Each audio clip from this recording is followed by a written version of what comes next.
Alrighty, my opponent made some great points in our last segment, and I just wanted to address them in the rebuttal section. We have 6 minutes today.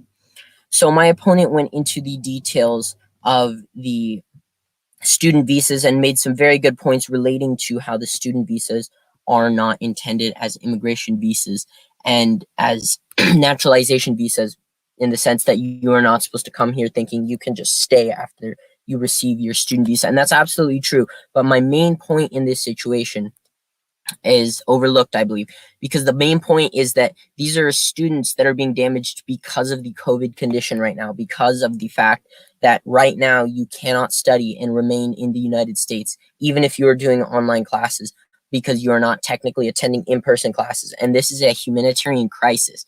This must be addressed because these are people who will either have to move themselves and the lives they've set up for their education just for a short temporary time due to these COVID restrictions. And I think that's absolutely unacceptable. And in addition to that, my partner went over a little bit of what I discussed in the special immigration visa section, and I wanted to go into that more. The special immigration category handles specifically immigrants that were involved with our country under special circumstances, typically in foreign countries like Afghanistan or Iraq, and they were serving alongside our American troops, mainly as translators, but also as navigators and people who know the land to help our troops. And these people oftentimes work alongside our troops in perilous situations, risking their own lives. I have a list of a few health conditions that these people in these special immigration visas are being held back by. One is canarcoid, two is gonorrhea, they have granuloma inguinale, acquired immune deficiency syndrome, which can also be HIV or AIDS, Hansen's disease, all these different diseases that can often be picked up in foreign countries and cannot be dealt with. And even something as simple as number 2 was gonorrhea, something like that one can pick up without even knowing and without even realizing it, especially in a third world country. I personally come from Pakistan, is my family heritage, and I've been to the Middle East, and they are rough countries. They're not civilized in the way that America is. And so these people have bigger priorities. Oftentimes it's surviving the day-to-day life.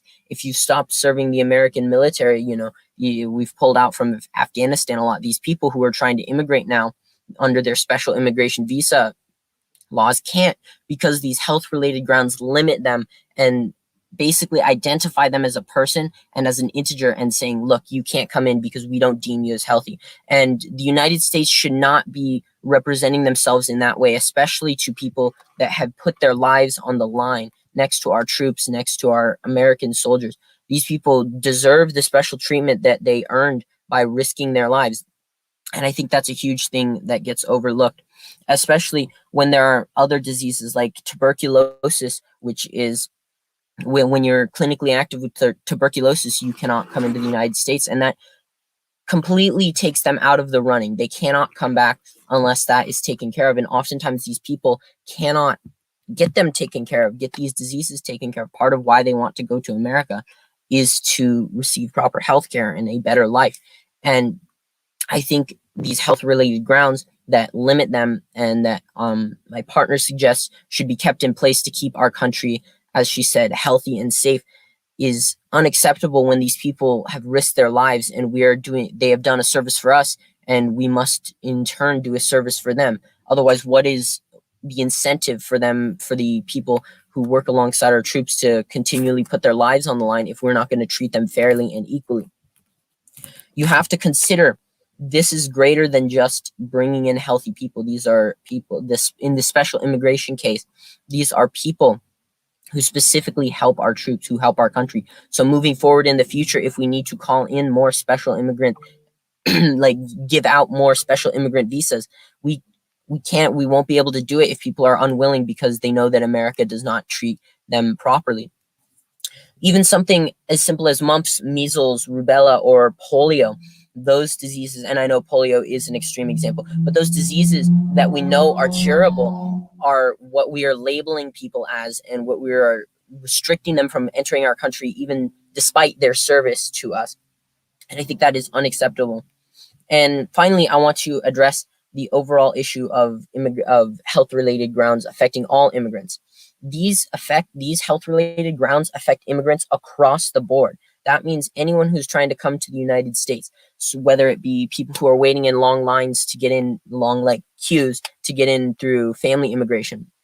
These people, if they pick something up in another country because they're waiting and they cannot get out of the situation that they're in, they're immediately removed from the consideration. If their number gets called, or they get bumped in the queue and they have one of these diseases, they cannot immigrate and they have to start the whole process over. So this is a disenfranchisement of people who are trying to immigrate to our country legally. And I think it, in addition, disincentivizes legal immigration.